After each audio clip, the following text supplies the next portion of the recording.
नमस्कार, मैं शुभम कुमार एक बार पुनः आपके पाठ्य पुस्तक भूगोल अर्थात ज्योग्राफी के एक नए अध्याय के साथ जिसका नाम है कृषि यानी एग्रीकल्चर आपके बीच उपस्थित हूँ।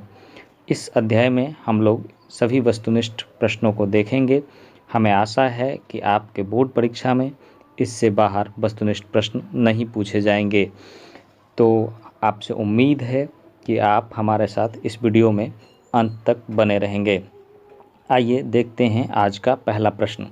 आज का पहला प्रश्न है, सस्य गहनता की दृष्टि से भारत का अग्रणी राज्य है। ऑप्शन देख लेते हैं। ऑप्शन है बिहार, बी है उत्तर प्रदेश, सी है पंजाब और डी है इनमें से कोई नहीं। इसका जो सही जवाब हो जाएगा ये हो जाएगा ऑप्शन सी यानी कि पंजाब। अब ये सस्य गहनता क्या है? तो सस्य गहनता एक कृषि वर्ष में एक ही भूमि में अधिकाधिक फसलों को उगाकर कुल उत्पादन में वृद्धि करना ही सस्य गहनता है। दूसरा प्रश्न की तरफ देखते हैं। वर्षा की सहायता से विकसित कृषि प्रणाली को कहते हैं। ऑप्शन एक देखते हैं, वर्षाधीन कृषि, बी सिंचित कृषि, सी सस्य गहनता, डी इनमें से कोई नहीं। इसका जो सही जवाब होगा ये होगा ए ऑप्शन, वर्षाधीन कृषि यानी वर्षा पर जो आधारित कृषि होता है उसे हम वर्षाधीन कृषि कहते हैं, है ना। सिंचाई की और कोई व्यवस्था वहाँ पे नहीं होती है। तीसरा प्रश्न देखते हैं। तीसरा प्रश्न है, निम्न में से क्या सस्य गहनता को प्रभावित करने वाले कारक हैं? तो ऑप्शन देख लेते हैं, उर्वरक, उन्नत बीज, यांत्रिकरण, सभी। इसका जो सही जवाब होगा ये होगा सभी। यहाँ सभी इसलिए होगा क्योंकि सस्य गहनता मतलब उत्पादन बढ़ाना, और उत्पादन कैसे बढ़ेगा? तो हम उर्वरक का इस्तेमाल करेंगे, उन्नत बीज का इस्तेमाल करेंगे, यांत्रिकरण का इस्तेमाल करेंगे, तो हमारा उत्पादकता क्या हो जाएगा? उत्पादकता बढ़ेगा। तो इसीलिए इसका आंसर डी हो जाएगा। अब आगे देखते हैं चौथा प्रश्न। चौथा प्रश्न हमारा है, 75 सेंटीमीटर से कम वर्षा वाले क्षेत्रों में होने वाली कृषि को कहते हैं। तो इसका ऑप्शन देख लेते हैं, शुष्क कृषि, बी ऑप्शन है आर्द्र भूमि कृषि, सी है सस्य गहनता, डी इनमें से कोई नहीं। तो इसका जो सही जवाब होगा ये होगा शुष्क भूमि कृषि, है ना। 75 से वर्षा को हम लोग मापते हैं, आप समाचार पत्रों में सुनते होंगे, जब वर्षा का ऋतु आता है तो समाचार पत्रों में कहते हैं आज इतना सेंटीमीटर वर्षा हुआ। तो ऐसे क्षेत्र जहाँ पे 75 सेंटीमीटर से कम वर्षा होती है वहाँ जो कृषि होती है उसको हम लोग कहते हैं शुष्क भूमि कृषि। दूसरा है, पाँचवा क्वेश्चन है, रोपण कृषि का उदाहरण है। ऑप्शन देख लेते हैं, चाय, कॉफ़ी, रबर, सभी। इसका जवाब क्या हो जाएगा? इसका सही जवाब है सभी। अब आप कहेंगे ये रोपण कृषि समझ में नहीं आया। तो ऐसे फसल जिसको रोप दिया जाता है एक बार बोने के बाद बार बार नहीं बोना पड़ता है। ज़रा स्मरण करिए, आपके आसपास कौन सा ऐसे फसल हैं जिसको एक बार बोने के बाद बार बार नहीं बोना पड़ता है? तो आप स्मरण करेंगे गन्ना को अगर आप एक बार खेत में लगा देते हैं तो उसको बार बार नहीं लगाना पड़ता है ना, एक बार खेत के काट कर तो उसको लगा सकते हैं। जैसे चाय हो गया, तो चाय भी आप बार बार नहीं लगाते हैं, ठीक है, एक बार लगा देते हैं, वो उसी से वो आता रहता है। जैसे केला हुआ तो उसको लगा देंगे एक बार तो उसको बार बार नहीं लगाना पड़ता है। तो ऐसे फसल रोपण फसल कहलाते हैं। तो इसी तरह से इसमें चाय भी है, कॉफ़ी भी है, रबर भी रोपण फसल है, एक बार रोपने के बाद निश्चिंत हो जाते हैं, इसको बार बार हर साल नहीं रोपना पड़ता है। छठा प्रश्न देखते हैं, कॉफ़ी का प्रमुख उत्पादक राज्य है। ऑप्शन है ए असम, बी कर्नाटक, सी में है केरल और डी है इनमें से कोई नहीं। तो इसका जो सही आंसर होगा, इसका सही आंसर है कर्नाटक। कॉफ़ी कहाँ है? क से कॉफ़ी, क से कर्नाटक। तो कर्नाटक में सबसे ज़्यादा कॉफ़ी का उत्पादन होता है। सातवां है, रबर का प्रमुख उत्पादक राज्य कौन सा है? ए में है असम, बी में है कर्नाटक, सी में है केरल और डी में है इनमें से कोई नहीं। तो इसका जो सही जवाब होगा ये होगा केरल। रबर का उत्पादन सबसे ज़्यादा कहाँ होता है? केरल में होता है। अब आठवां प्रश्न देखते हैं। आठवां प्रश्न है हमारा, आठवां प्रश्न है, प्रारंभिक जीविका कृषि को मणिपुर में किस नाम से जाना जाता है? ऑप्शन है ए झूम, बी है पामलू, सी है दीपा, डी है इनमें से कोई नहीं। तो इसका जो सही जवाब है मणिपुर में बी ऑप्शन पामलू के नाम से जाना जाता है। अब ये प्रारंभिक जीविका कृषि क्या है? तो आदि मानव के समय में जब कृषि किया जाता तो सिर्फ जीवन यापन के लिए कृषि किया जाता, इतना उपजाना है जितना खाएंगे, ठीक है। तो उसे कहता है प्रारंभिक जीविका कृषि, या इसको वर्ण कृषि के नाम से भी जाना जाता है ना। पहाड़ी क्षेत्रों में जनजातीय समुदाय के लोग इस खेती को करते हैं अभी भी। तो इस खेती का अलग अलग क्षेत्र में अलग अलग नाम है। तो ये जो झूम है, झूम की खेती भी इसको कहते हैं। झूम नाम जो है कहाँ कहाँ कहा जाता है? तो झूम कहा जाता है नागालैंड में, है ना, असम में, है ना, उसके बाद है मिजोरम में और मेघालय में, ठीक है। तो नाम इसको याद रखिएगा आप। नागालैंड, असम, मिजोरम, है ना, और मेघालय में क्या कहा जाता है, झूम कहा जाता है। मणिपुर में क्या कहा जाता है प्रारंभिक जीविका कृषि को, पामलू कहा जाता है। और दीपा जो है, दीपा कहा जाता है अंडमान में। कहाँ कहा जाता है, अंडमान में। तो ये भी आप याद रखिएगा, तो इनमें से कहीं से भी प्रश्न आ सकते हैं। ठीक है, अब अगला और 9वां प्रश्न देखते हैं। 9वां प्रश्न है रबी फसल के बुआई का समय होता है। तो ऑप्शन देख लेते हैं।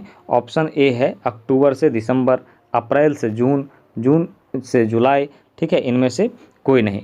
तो 9वां प्रश्न का जो सही जवाब है, रबी फसल का जो बुआई का समय होता है वो होता है अक्टूबर से दिसंबर। ठीक है, अक्टूबर से दिसंबर में रबी फसल बोया जाता है और मार्च से अप्रैल में इसको काट लिया जाता है ना। 10वां प्रश्न है खरीफ फसल के बुआई का समय होता है। तो इसका ऑप्शन देख लेते हैं। जून से जुलाई, अक्टूबर से नवंबर, मार्च से अप्रैल, इनमें से कोई नहीं।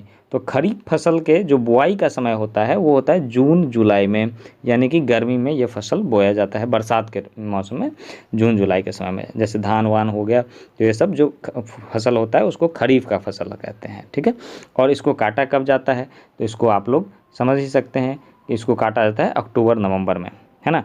तो ये दोनों आपको बुआई कब होता है और कटाई कब होता है ये याद रखना है। प्रश्न अगला देखते हैं। रबी फसल का उदाहरण नहीं है। तो इसमें ऑप्शन है गेहूँ, जौ, चना, चावल। तो नहीं है पूछ रहा है, यहाँ पे ध्यान देने योग्य बात है।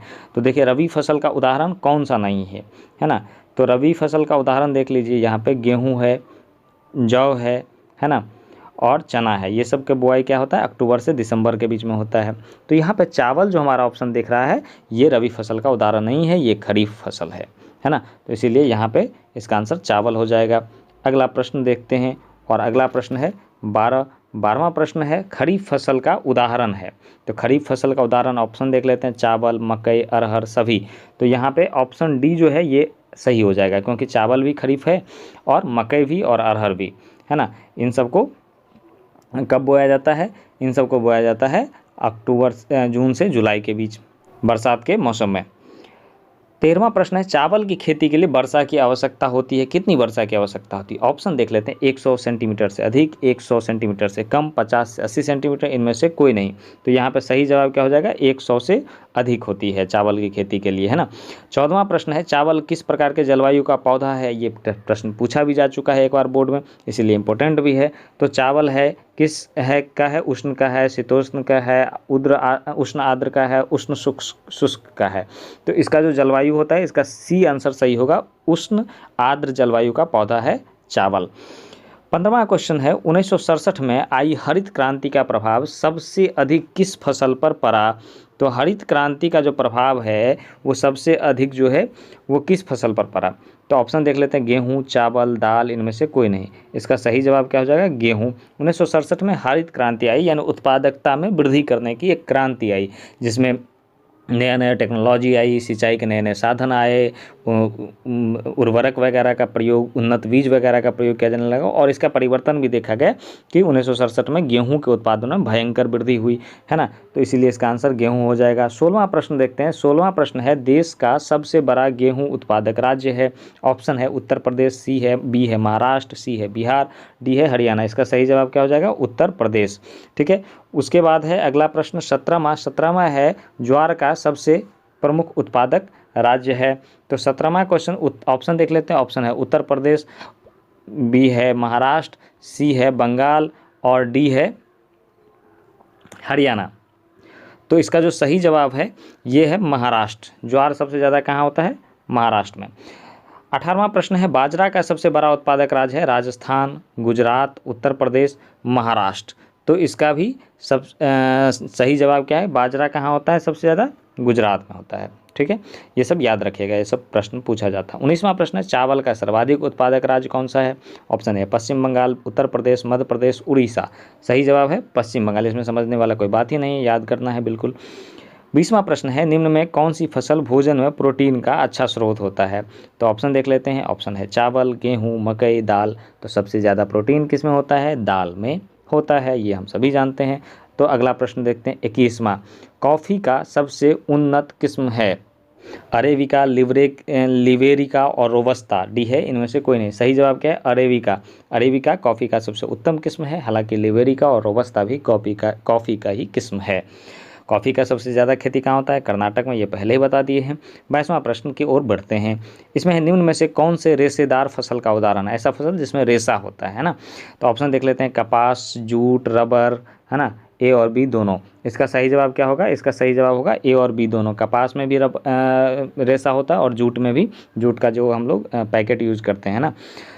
उसके बाद है 23वां प्रश्न है, श्वेत क्रांति का संबंध किससे है? जैसे हरित क्रांति का संबंध कृषि से था, उसी तरह श्वेत क्रांति का संबंध है। ऑप्शन देख लेते हैं, कृषि उत्पादन से, दुग्ध उत्पादन से, गन्ना उत्पादन से, इनमें से कोई नहीं। सही जवाब क्या होगा? दुग्ध उत्पादन से, है ना। दूध के उत्पादन में बढ़ोतरी के लिए एक क्रांति लाया गया, इसको कहा गया श्वेत क्रांति, है ना।